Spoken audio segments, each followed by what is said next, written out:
में भी छूट जाएगा। और मेरे पास जो उपाय है वो सटीक उपाय है, थोड़ा सा समझने का कोशिश करिएगा। देखिए यहाँ पे दिया हुआ है x और यहाँ दिया हुआ है 679, यहाँ दिया है 864 और यहाँ दिया है y। देखिए पहले जो आप सवाल बनाते थे उसमें आपको डायरेक्ट लॉजिक लग जाता था, क्योंकि यहाँ भी कोई अंक रहता था, यहाँ भी कोई अंक रहता था, और यहाँ पे अंक रह के यहाँ पे वाट रहता था, या यहाँ कोई अंक रहता था, यहाँ कोई अंक रहता था, और यहाँ पे अंक रहता था और यहाँ वाट रहता था। तो आप ये दोनों में रिलेशन लगा के इसका रिलेशन निकाल लेते थे। लेकिन इस बार जो क्वेश्चन दिया वो थोड़ा सा पैटर्न अलग कर दिया। पैटर्न अलग इसलिए किया कि पहले क्वेश्चन से क्वेश्चन बनता था तब आंसर आता था, अब क्वेश्चन से क्वेश्चन नहीं बनेगा, अब ऑप्शन से क्वेश्चन बनेगा तब आंसर आएगा। माने अब का सवाल जो है वो ऑप्शन बेस्ट है। अब समझिएगा कि लॉजिक क्या लगाएंगे। जैसे यहां देखिए, यहां है 6 7 9, और यहां है 8 6 4, और यहां x है, यहां y है, और यहां भी x का वैल्यू दिया है, यहां भी y का वैल्यू दिया है, सब जगह x और y का वैल्यू दिया हुआ है। अब आपको यह समझना है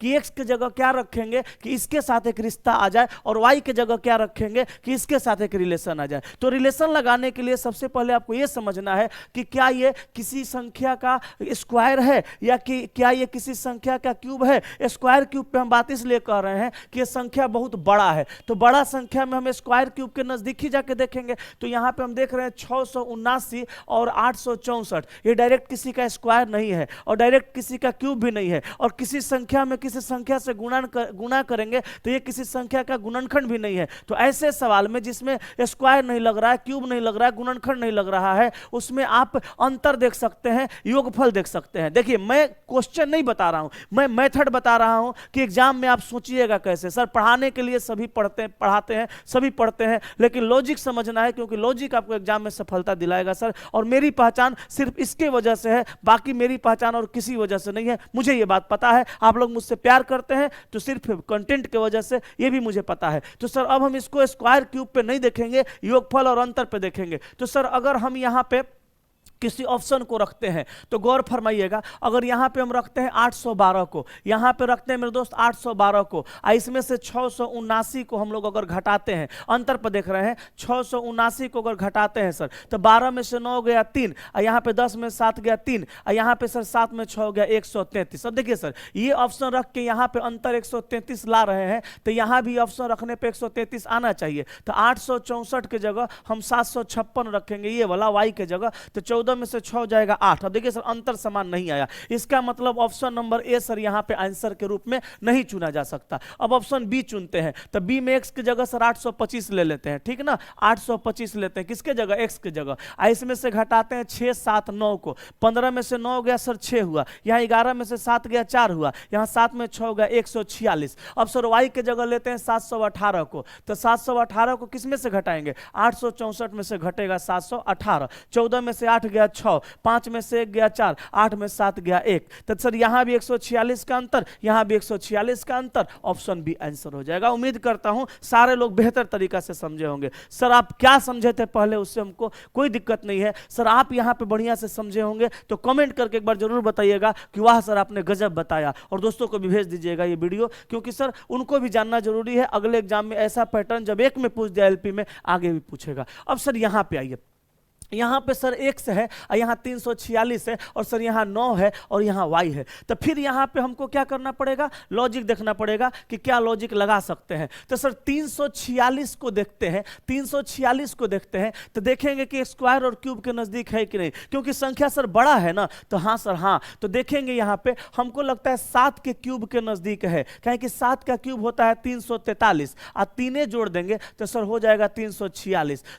7 का क्यूब 343 और 3 जोड़ेंगे तो 346, तो सर यहां पे हम 7 को रख सकते हैं। और y के जगह पे सर हम क्या रखेंगे, 9 तो ऑलरेडी है, तो 9 का क्यूब करेंगे और प्लस 3 करेंगे। तो बताइए तो 9 का क्यूब कितना, बोलिए, और 9 का क्यूब कितना, 9 का क्यूब 729, 9 का क्यूब 729 और 3 जोड़ेंगे तो 30 31 32, तो हो जाएगा 732। तो आंसर हो जाएगा ऑप्शन नंबर ए। सर कैसे पकड़े हम, इस संख्या को देखकर, बड़ा संख्या है, स्क्वायर क्यूब के जगह पे है, ठीक है। अगले सवाल पे सर आ जाइए। अगला सवाल सर है x का रिलेशन 125 के साथ और 13 का रिलेशन सर किसके साथ। सर एक बात तो पता है कि अगर यहाँ 13 है, यहाँ y है, तो सर यहाँ भी कुछ होगा तभी 125 आया होगा। सर ऑप्शन में हम देख सकते हैं x के जगह 11, 11, x के जगह 12 और 12 दिया है, और y के जगह सर 13 है, तो संख्या सर यहाँ बड़ा सा दिया हुआ है। लॉजिक सर ये कहता है कि जब यहाँ बड़ा संख्या है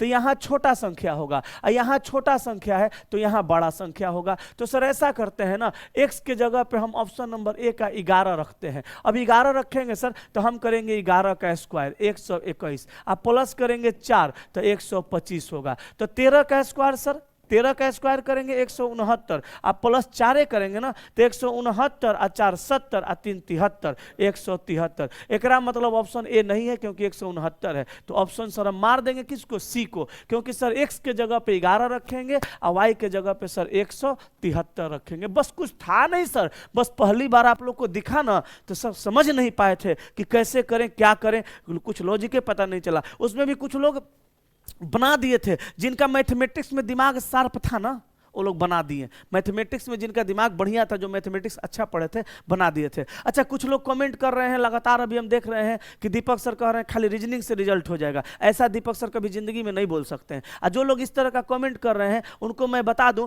कि सिर्फ रीजनिंग से या सिर्फ मैथ से या सिर्फ साइंस से या सिर्फ जीके से किसी एक विषय से जिंदगी में कभी रिजल्ट नहीं होगा। हाँ, लेकिन एक बात और फिक्स है कि किसी एक के बिना अगर सोचिएगा कि रिजल्ट हो जाए तो वो मुश्किल है, और रीजनिंग के बिना तो सर मुश्किल नहीं, नामुमकिन है। और नहीं तो कोई है वैसा तो हमको कह के दिखा दे कि रीजनिंग का सवाल हम एक भी नहीं बनाएंगे, एग्जाम निकाल के दिखा देंगे तो हम मान जाएंगे सर कि बना दीजिएगा। सर मैं बताता हूं बस कि किस विषय का कितना महत्व है। और अगर सर किसी का 34 नंबर आ रहा है ना, किसी का 34 नंबर आ रहा है, किसी का 36 नंबर आ रहा है एलपी में, तो पूछिएगा उनसे 22 से 24 को खाली रीजनिंग उनका सही है। इसलिए मैं बताता हूं कि रीजनिंग और मैथ को अच्छे से पढ़ के जाइए। और आप सर बिना मतलब के कुछ भी कमेंट करने लगते हैं, पता नहीं क्या मिलता है आपको, हमको समझ में नहीं आता है। तो सर आपकी मर्जी है, कर सकते हैं, आपको रोका नहीं जा सकता, लेकिन क्या कहते हैं पहले वो समझिए आप, तब बजा के बोलिए। सर यहाँ देखिए, यहाँ देखिए सर, अब यहाँ पे 128 है और यहाँ 146 है।